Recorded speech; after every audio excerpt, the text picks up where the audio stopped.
Spočítajme následovný príklad. Akú intenzitu má elektrické pole, ak som pri premiesňovaní náboja 2 mikrokulomby o 5 cm vykonal prácu 10 mJ. Skúsme si to najskôr nakresliť, ako by to mohlo vyzerať. Niekde mám intenzitu elektrického pola. Možno tu mám kde intenzitu elektrického pola, ktorú znázorním takto šipkami. A tá intenzita elektrického pola je E. A v tejto intenzite elektrického pola som ja premiesňoval nejaký náboj, a bol to náboj Q, a ja som tento náboj premiesňoval, predpokladám, že proti tej intenzite elektrického pola,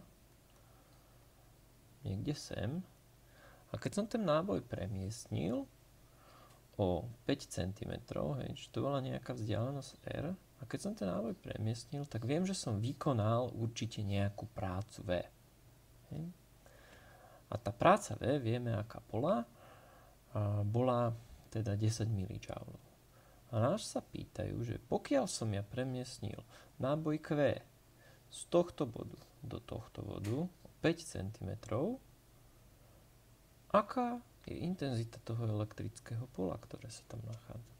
Skúsme sa teda na to pozrieť. Intenzita elektrického pola, tak tá je naša neznáma. Vieme, že ten náš náboj Q sme mali 2 mikrokulomby. 2 mikrokulomby je 2x10 na minus 6 kulomba. Tento náboj som premiestnil o nejakú dráhu R a tá dráha, alebo tá vzdialenosť, o ktorú som ju premiestnil, bola 5 cm. A 5 cm je 0,05 metra. Alebo ak chcem, metra, ak chcem, môžem písať, že je to 5x10 na minus 2 metra. No a posledná vec, viem, že som vykonal prácu 10 mJ, čiže 10x10 na minus 3 joule. No a poďme sa teda pozrieť na to, akú intenzitu má vlastne to pole. Vieme z predchádzajúcich videí, že práca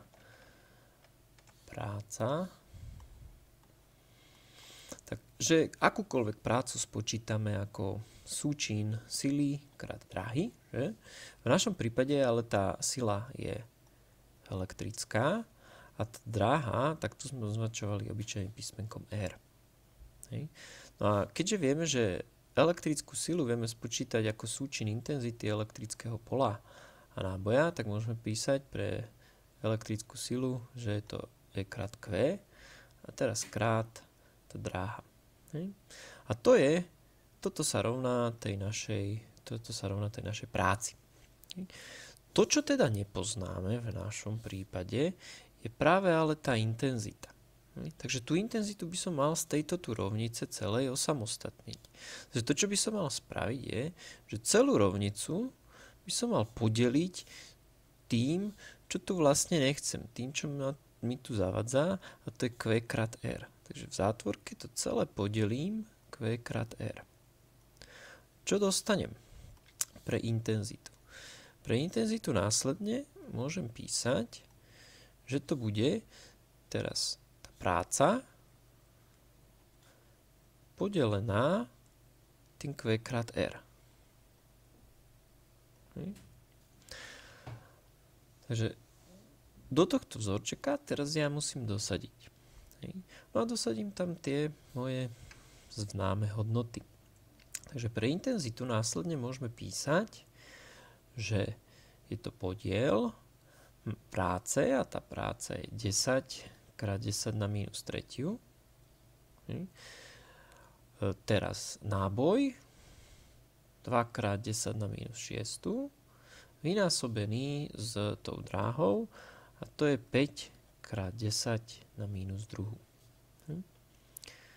No a čo teraz môžeme spraviť? Môžeme zo pár vecí vynásobiť.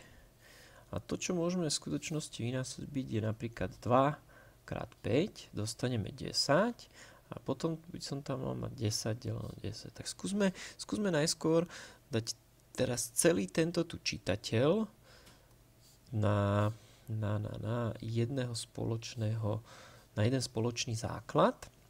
A teda namiesto 10 krát 10 na minus 3 môžem písať 10 na minus 2. Hej. A teraz celý tento menovateľ. Hej. 2 krát 5 je 10. Hej. A potom tam mám 10 krát 10 na minus 6 krát 10 na minus 2. Hej. 10 na prvú je tento prvý. Hej. A to, čo mám spraviť, je teraz, že mám spočítať všetky exponenty. Čiže v menovateli musí byť 1 plus minus 6 plus minus 2. Čiže tu by mi malo zostať 10, 1 plus minus 6 plus minus 2. Hej. No a to, čo teda môžem písať znova ďalej, je, že v čitateľi bude stále 10 na minus 2, no ale v menovateli teraz tie exponenty budem musieť nejakým spôsobom sčítať. Takže mám tu 1 plus minus 6 plus minus 2. Hej. A čomu sa to rovná? 1 minus 6 je minus 5 a minus 5 minus 2 je minus 7. Hej. No a teraz som tu dostal podiel dvoch čísel s rovnakým základom, ale rôznymi exponentami. No a v takom prípade, ak mám podiel dvoch čísel s rovnakým základom, tak vieme, že exponenty sa odpočítavajú. Takže v čitateľi máme exponent minus 2, ale v menovateli máme exponent minus 7. Hej. A tieto exponenty ale mám od seba ešte k tomu aj odpočítať. Takže to, čo v skutočnosti dostávam, je výsledok, že intenzita musí byť 10 na minus 2 plus 7. Hej.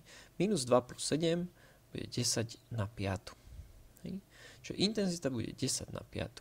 A jednotky intenzity budú Newton na Coulomb. Čiže naša intenzita nám vyšla 10 na 5. Porozmýšľajme, či je to správne. Vyzerá, že áno.